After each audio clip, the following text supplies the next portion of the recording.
Commissioner Kelly, welcome. 11 years as Mayor Giuliani's police commissioner, several years as Mayor Dinkins' police commissioner, federal jobs, did probably the best historic job on record of reducing crime in this city. So welcome. Thank you very much, Bill. Good to be here. I just want to correct you. I didn't spend 11 years working for Rudolph Giuliani. I didn't mean Giuliani. I'm sorry for Mike Bloomberg. But it was 12 years. But who's counting? Yeah. And I did work as a police commissioner with David Dinkins for a little over a year, about the 15 months.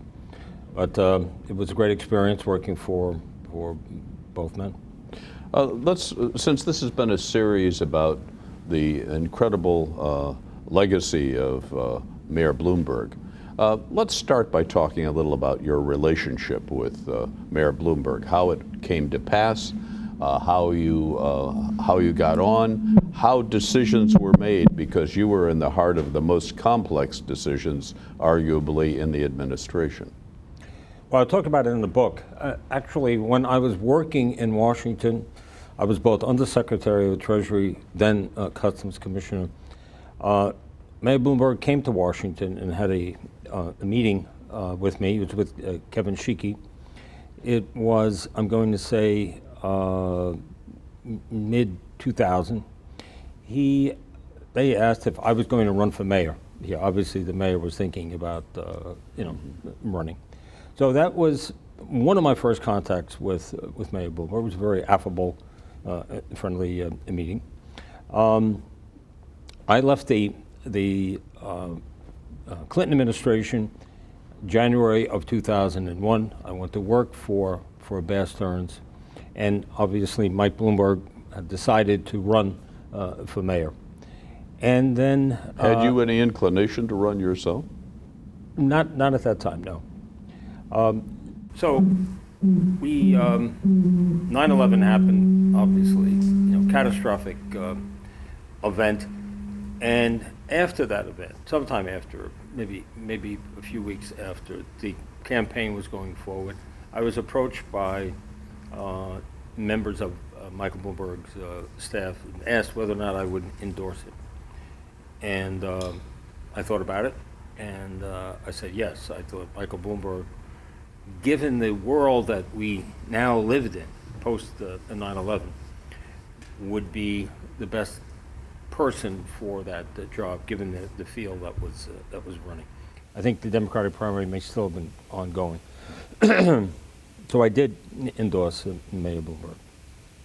In the book, I talk about election night and Michael Bloomberg not thinking he was going to win, but very much concerned about jobs for his staff, for people who had volunteered, talking about private sector jobs. He mentioned that to me. And then around 10 o'clock, I guess, I saw Governor Pataki and Mayor Giuliani sort of smiling. They were in the corner looking at numbers. Obviously, Michael Bloomberg had won. The next day, I received a call from Mayor Bloomberg, said whether or not I would be police commissioner. I said yes, right away. It wasn't something that I had to think a lot about, but it wasn't offered prior to that. It wasn't, hey, you endorse me and you're going to get something. None of that ever surfaced. So don't forget, we're talking now maybe a little over 2 months after 9/11. So we started planning right away. We had to do things differently. I had a discussion with the mayor-elect, and we started planning, or I started planning, to change the department's focus somewhat towards a counterterrorism approach. I had been the police commissioner in 1999, the first World Trade Center attack, and of course we had the horrific events of September 11th. So we had two successful terrorist attacks, and we believe we had to do something more substantively and sort of symbolically to let the people know that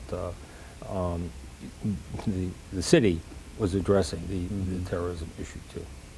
So we put together a plan for Counterterrorism Bureau. We brought in people from outside the department, David Cohn, 35 years in the CIA, Frank Labuti, a Marine Lieutenant General, and lots of really top-notch people from outside of municipal government into the department. And we did a series of things. But as far as my relationship with Mayor Bloomberg was always a positive one. I never remember, I can certainly remember the mayor being annoyed at things going on, but we never had a crossword. He was always very supportive. For me, he was the ideal CEO. He is a bottom line person, holds people's feet to the fire. I mean, his famous statement is, don't screw it up.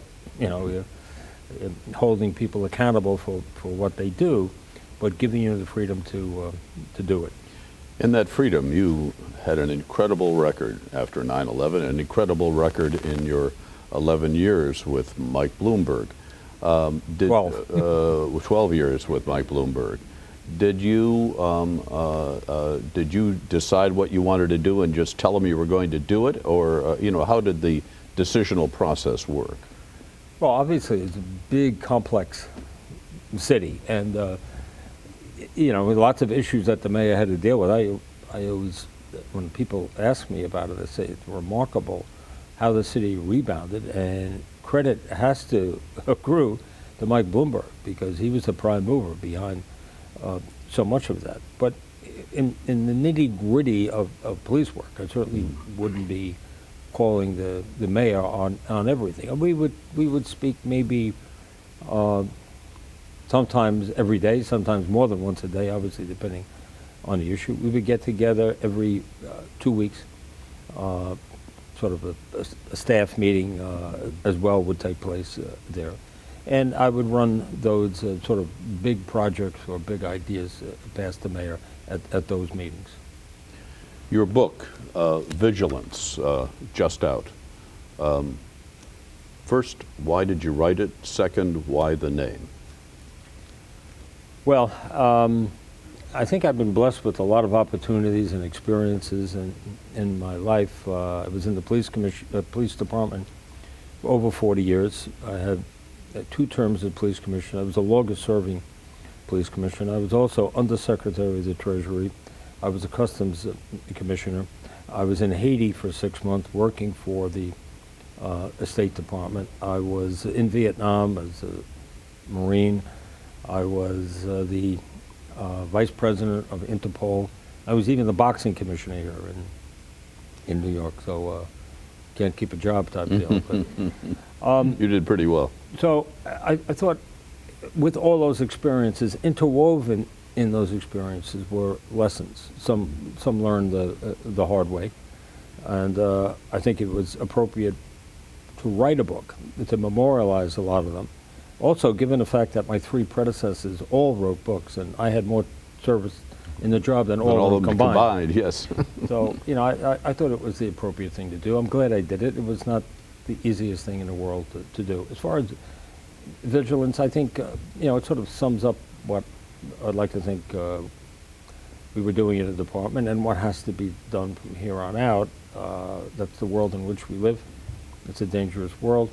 We have to be on guard. In the book, I say that the attacks on February 26th of 1993, the bomb in World Trade Center, should have been a wake-up call for the city and the country. It was neither, and we paid the price on September 11th, 2001. So I think we have to keep our guard up, and we'll talk about it in the book. You have been credited of thwarting 16 terrorist attempts in the city, probably many more. Can you talk about any of those? Can you Sure. give us an example? Yeah, and we didn't thwart all of them. What I say is the 16 plots happened on the Bloomberg watch. Some were thwarted as a result of good work on the part of the FBI and other federal agencies. Some as a result of good work on the part of the NYPD, and some sheer luck. We didn't know anything about it. For instance, Faisal Shahzad is the individual. I happened to be with the mayor on May 1st of 2010 at the White House Correspondents' Dinner in Washington. And got notified that someone tried to detonate a bomb in Times Square. This was Faisal Shahzad. He was a naturalized U.S. citizen, born in Pakistan. He goes to Pakistan to fight. Somehow he is upset, probably about Abu Ghraib, because that motivated a lot of people who wanted to do things against the country. Anyway, he gets trained by the Pakistani Taliban how to build a bomb with readily made materials that you can go in a store and buy. He comes back. He gets a little bit of cold feet, and he thinks, because he looks in his mind Pakistani, that he might be a suspect if he goes and buys some of these items. For instance, he's told to get basically 3 things, and some other items, but 3 things. Big firecrackers, propane tanks filled with propane, and fertilizer. Now, at certain levels of fertilizer, the toxicity or lethality of fertilizer has to be registered with the federal government who buys it, that sort of thing. Mm-hmm. So he dumbs it down. He buys a lesser grade of fertilizer. He buys the propane tanks. He goes to Pennsylvania to buy firecrackers. You can buy them in Pennsylvania. You can't use them in Pennsylvania. Mm. So instead of buying M80 firecrackers, which are powerful firecrackers, he buys M88 firecrackers. So he puts this configuration together in a car that he buys, sort of an old SUV. He buys a secondhand. Goes to Times Square, lights the fuse, and walks away. He expects to hear an explosion.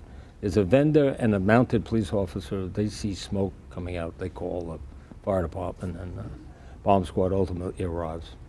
And it doesn't go off. But it doesn't go off because of his efforts to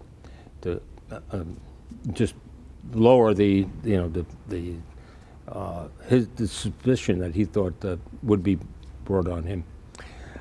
He is from Bridgeport, Connecticut.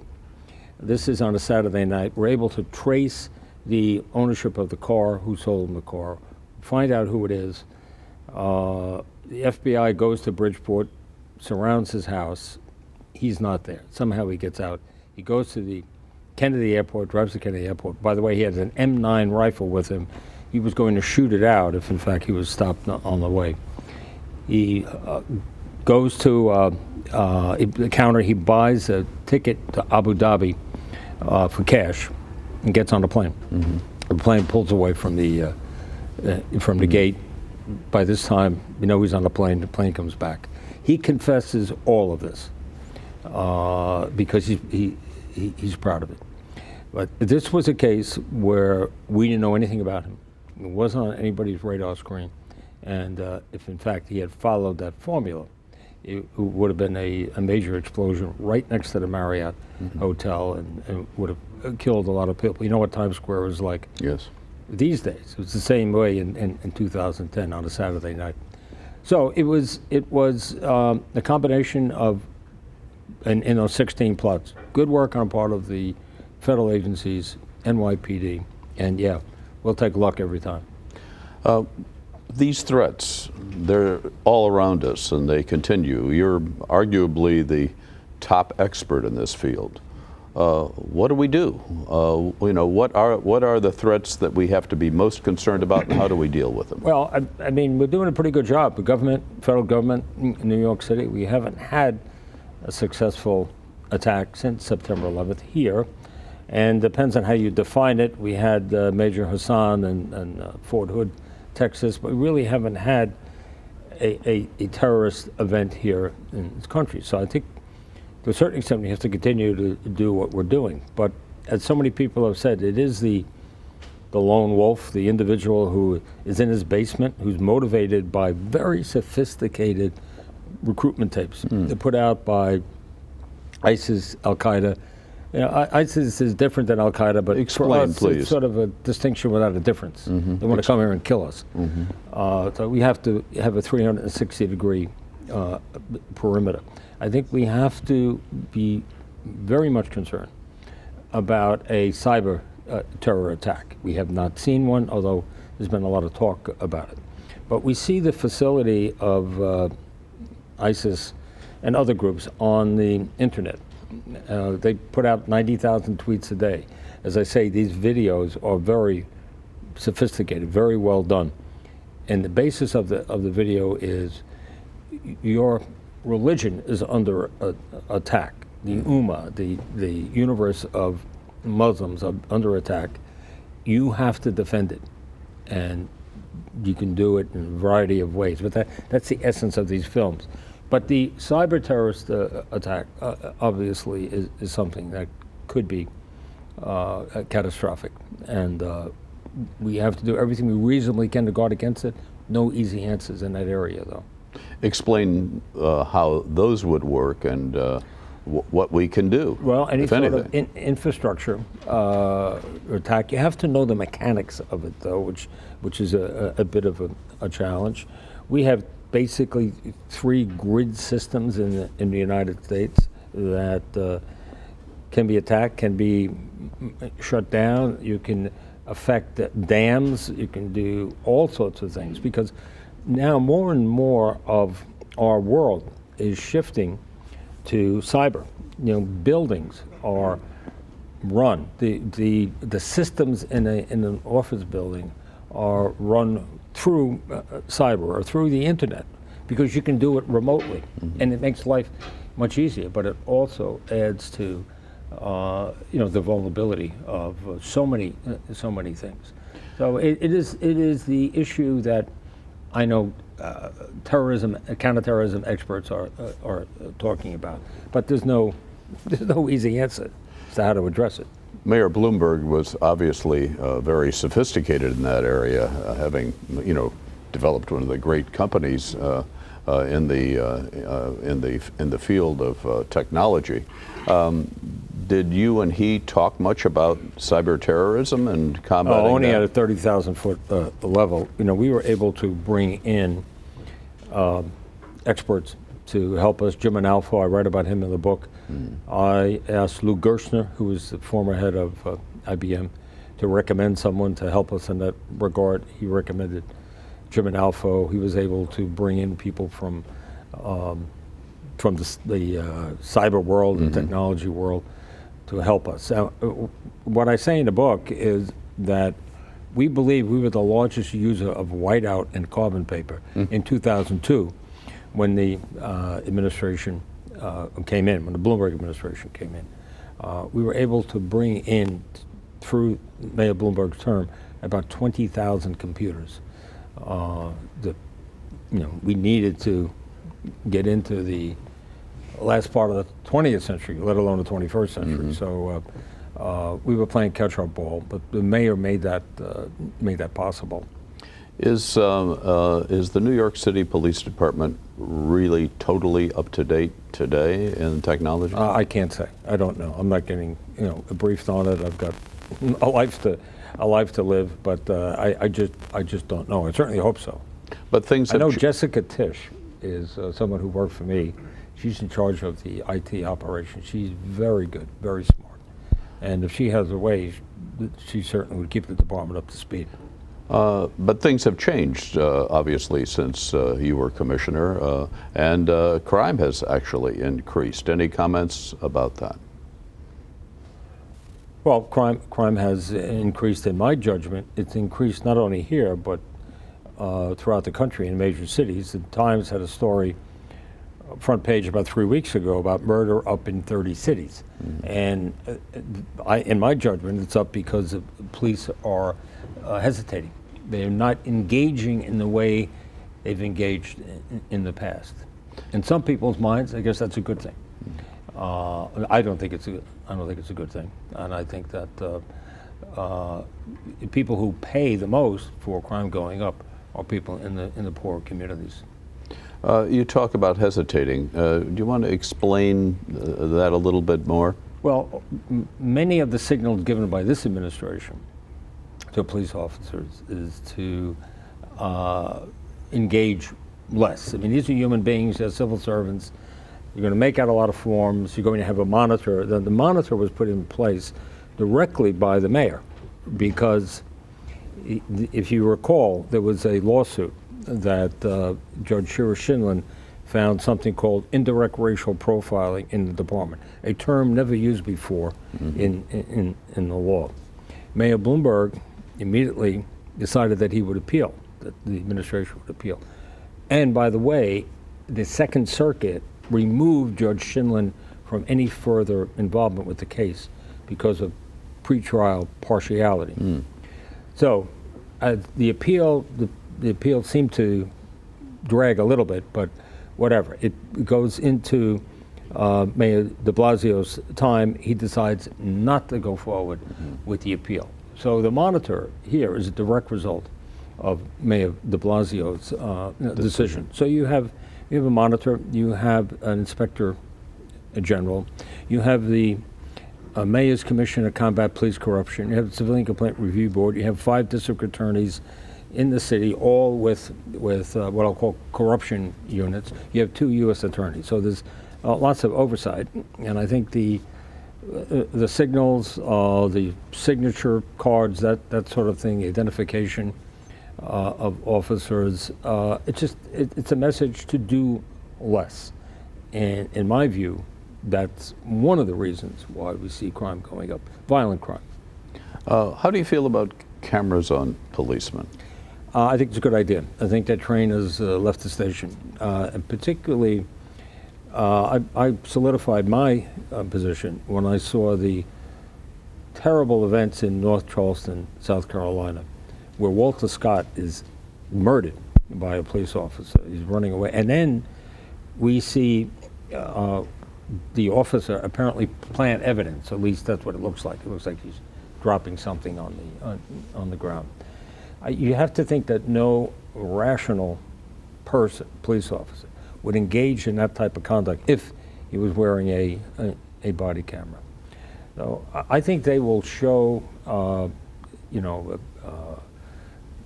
the great work that police do really throughout the country, the heroic work, beneficial work, good work. They'll also show events that happen ideally from the start to the end, as opposed to seeing a YouTube video that starts in the middle of something. So at least potentially now, you'll be able to see more of an event where perhaps wrongdoing is alleged on the part of the police. And will it show inappropriate behavior? Probably. The New York City Police Department is the size of, well, it's bigger than many armies around the world. How do you manage such a huge operation that has such an important mission?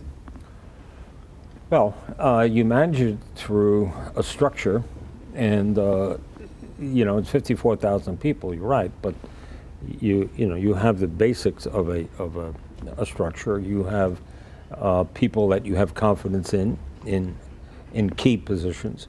I would have a major staff meeting 3 times a week, and we'd have sort of the formal meeting, and then anybody who wanted to talk to me privately could do that. So my meetings would take much longer than the staff meetings for the rest of the staff. But I found that giving access to other managers very, very important.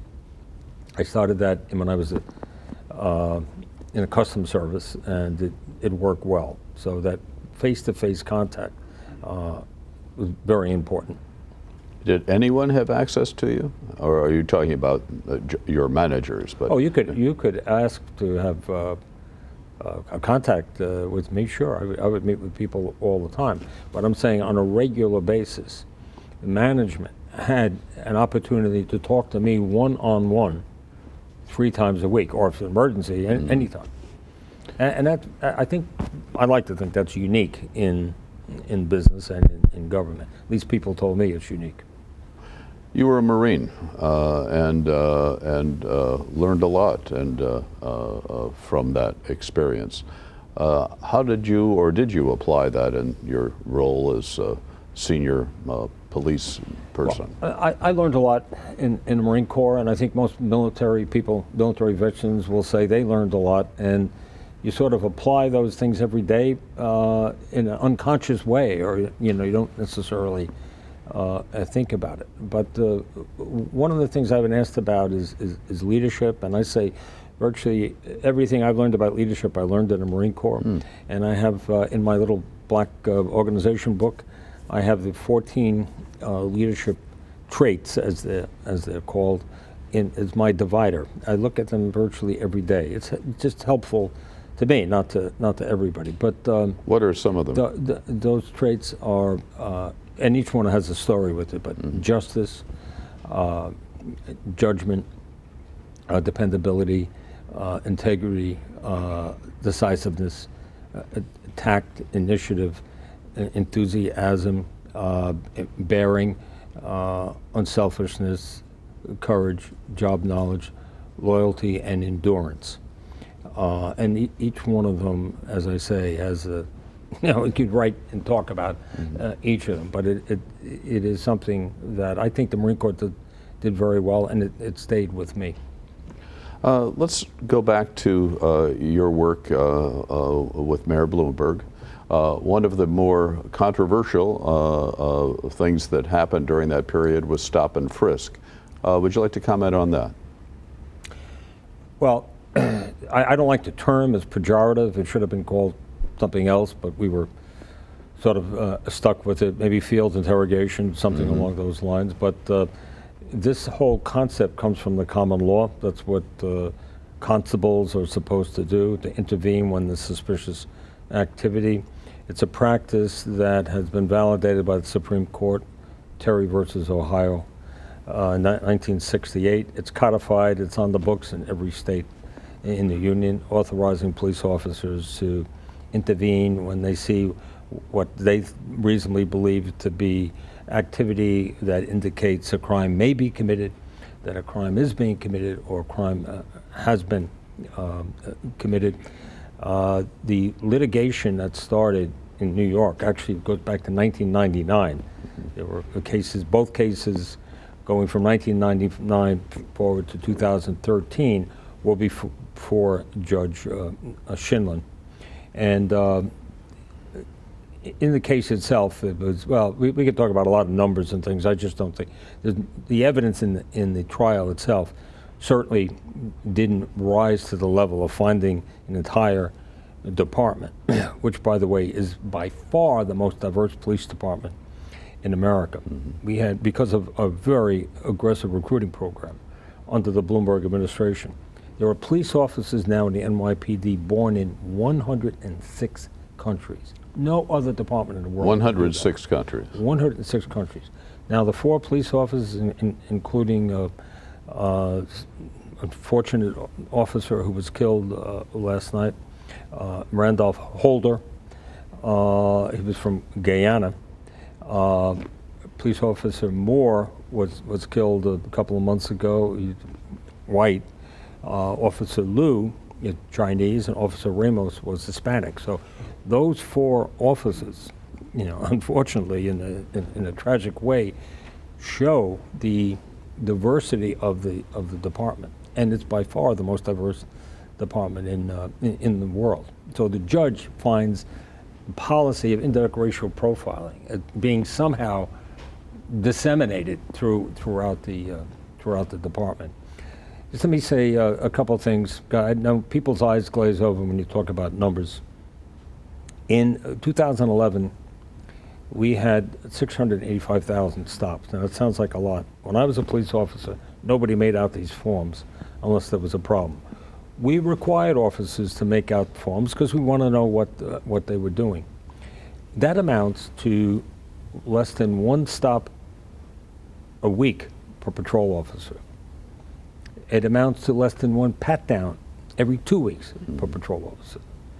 The stop rates were significantly higher in Philadelphia, in Baltimore, in Chicago, in Los Angeles, when Commissioner Bratton was the chief there. So it certainly was in the realm of normal police work.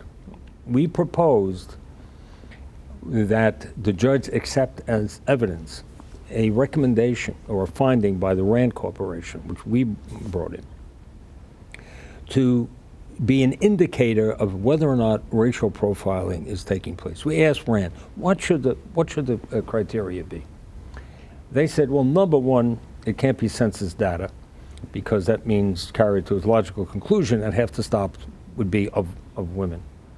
It can't be arrest data because your arrest policies may be inherently biased. Mm-hmm. They submitted that one of the criteria should be the description of the perpetrators of violent crime given by the victims of violent crime. In other words, government is theoretically out of it. Mm-hmm. Victim identifying the perpetrator. In New York City, the descriptions have been historically, and certainly now, about 69% African American. The stops of African Americans have been, for a significant period of time, about 53%. So there's a huge gap there, mm-hmm. a delta. The judge would not accept that information. To sum up, it is a valuable tool that police officers need in a toolbox. Is it a panacea? No. Is it a cure-all? No. But it's something that you and I pay our police officers to do. You have hundreds of thousands of calls about suspicious activity to the 911 system every year. You have about 25 million hours of patrol. That's like 19,000 officers from the department's 35,000 officers. You have 25 million hours of patrol. You have the city's population increases like 10 million a day. Yet the administration, mayor, says that 40,000 stops is the right number. Somehow he's come to that conclusion. So it is just,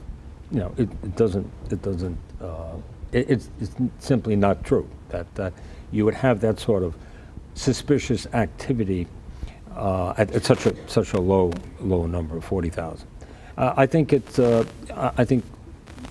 we missed that, and I think the impact of it is felt mostly in poor communities. You mentioned that you started keeping a lot of data and using that data and analyzing that data. Did Mayor Bloomberg, who loves data, have anything to do with endorsing and helping in coming up with those ideas? Well, he certainly endorsed them. Mm-hmm. He had an awful lot on his plate, particularly after 9/11. But we knew, and I certainly signed on to the concept of big data.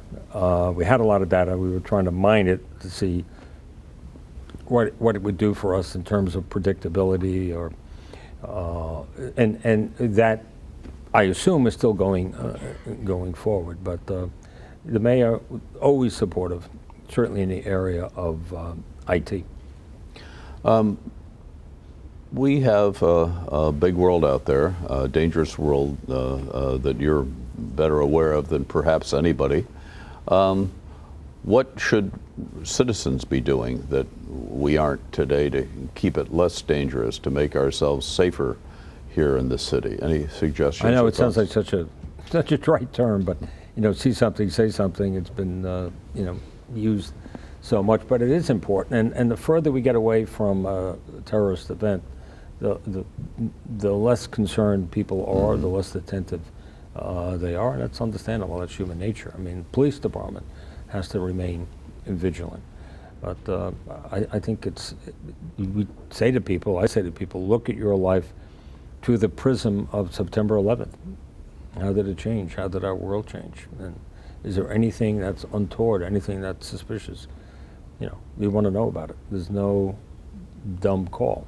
And there's hotlines, there's all sorts of notices and things for ways to notify the authorities.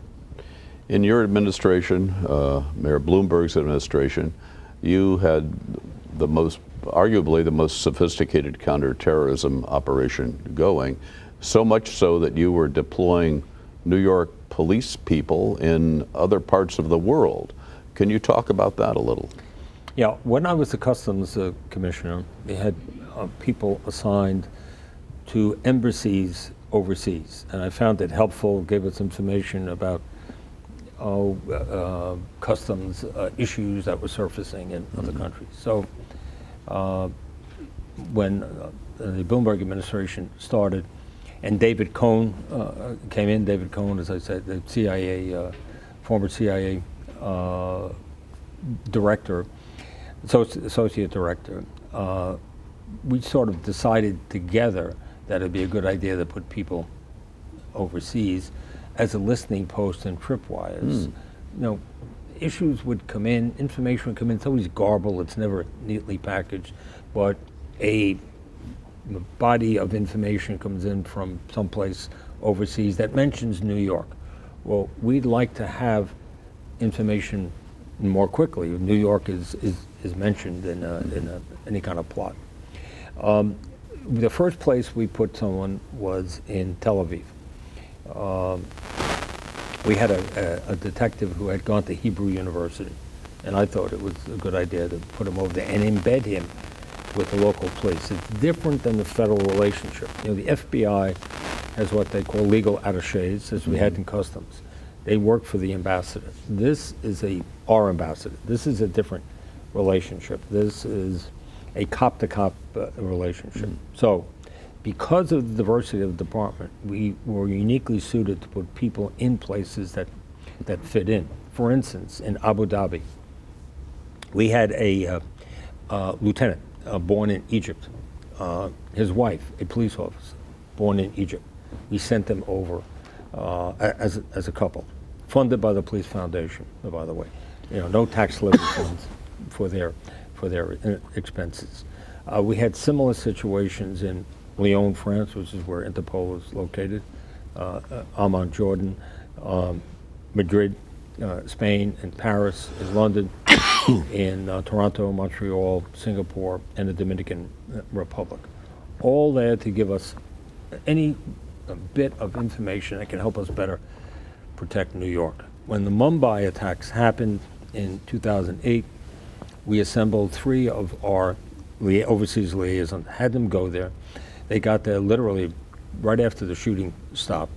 We had a relationship in Mumbai from a terrorist attack that occurred about 18 months before, and we had sent one of those people there to get information.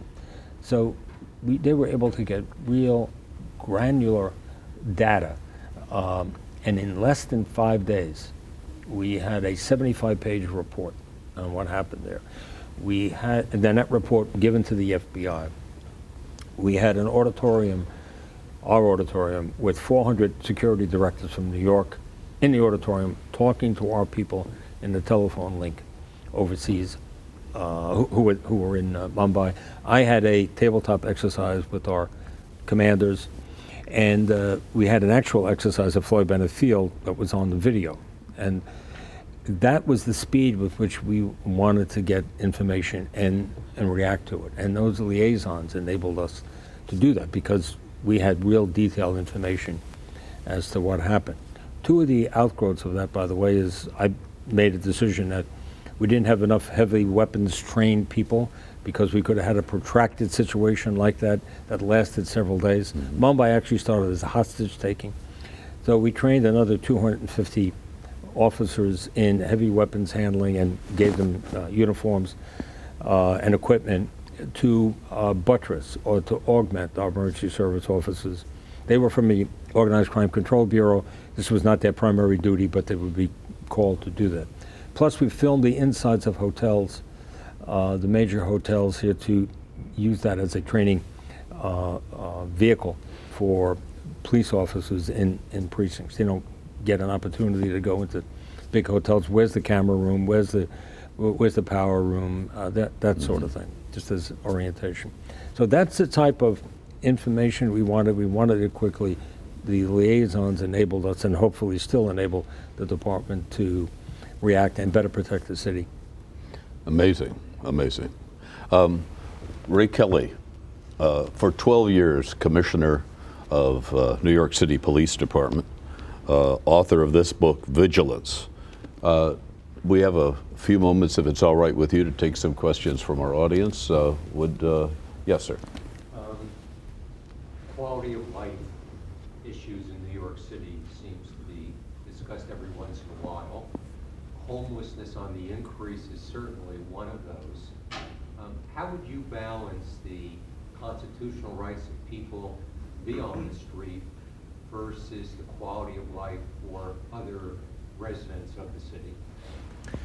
Well, policies are vetted by attorneys. Now, in terms of, usually the question has to do with activities in intelligence division, looking at potential terrorist plots.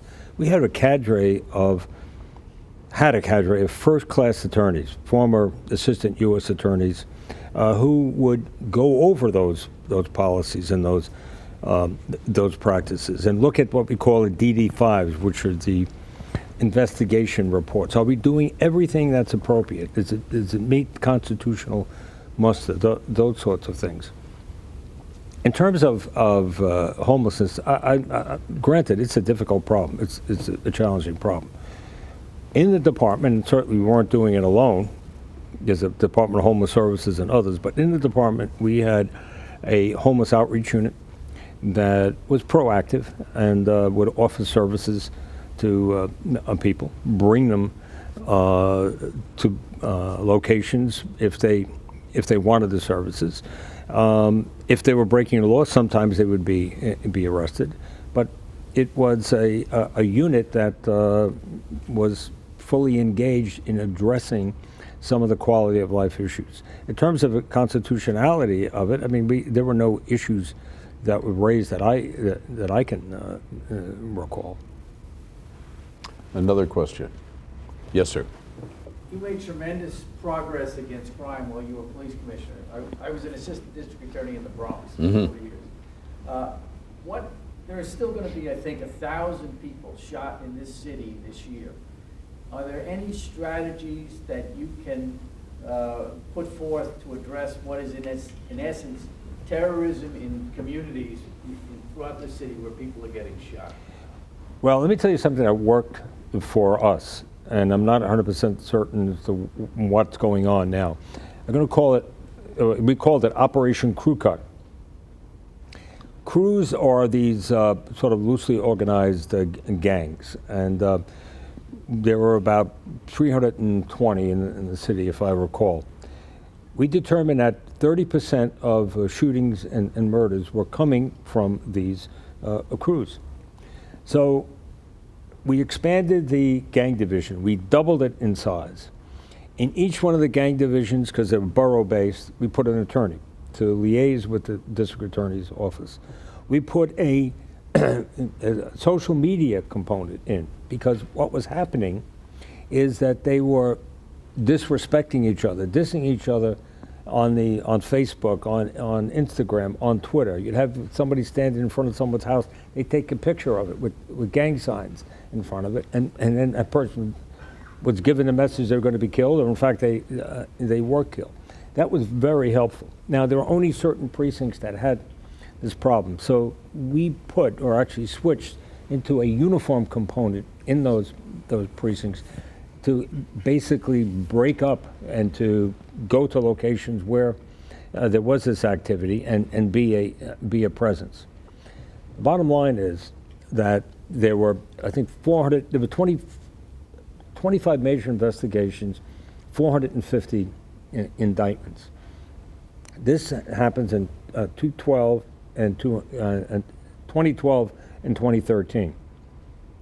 At the end of 2013, we had the lowest number of shootings ever recorded. We had the lowest number of murders recorded. And we had the lowest number of shootings by police officers. So I think that proactive approach to these types of gangs or crews worked for us. I'm not 100% certain what they're doing in that regard now. Another question. Okay, yes, sir. Yeah, in both local and federal anti-terrorism initiatives, you talk about a number of plots that have been foiled, but in many of those initiatives there has been accusations of entrapment, that police officers have been sort of involved and central to pushing forward these potential attacks, and that they wouldn't have happened without the role of those police officers. So I'm wondering if you could comment comment on that? To what point is it acceptable that law enforcement actually play a role in pushing forward these potential plots? And any thoughts on sort of critiques of that approach? Well, to the best of my knowledge, entrapment has never worked in these cases as a defense. It's always argued. Anytime you use an undercover police officer or you use a confidential informant, that is the initial response of any defense attorney. If it wasn't for the police, this act would never take place. Well, it hasn't worked. It hasn't worked as a defense. I don't see any real problem with it legally or tactically, strategically, in using undercover officers or confidential informants. How else are you going to get information? I mean, we know that at best these are tight groups or tight cells. It's very hard to penetrate. So I don't have any problem with it. Obviously, it has to be done according to the law. But entrapment, you hear that all the time. It has not worked in court in any of these cases. You have to argue that I never would have engaged, as a defendant, I never would have engaged in this if it wasn't for the police. That's usually not the case. That's where the idea for it comes from the individual. Yes, question. Do you see another round of public service in your future? For me? The question is, do you see another round of public service for you? You never say never, but I'm pretty happy with what I'm doing now. Making money. I'd like to thank our guest, Ray Kelly, the police commissioner. Oh, yes. Yes, please. Commissioner Kelly, do you and Commissioner Bratton ever speak? Only at and events. Commissioner Bratton ever speak? Only at events. He didn't have a discussion with you coming into office? Yes, we did. I'd like to thank Ray Kelly, police commissioner for 12 years under Michael Bloomberg, for being here.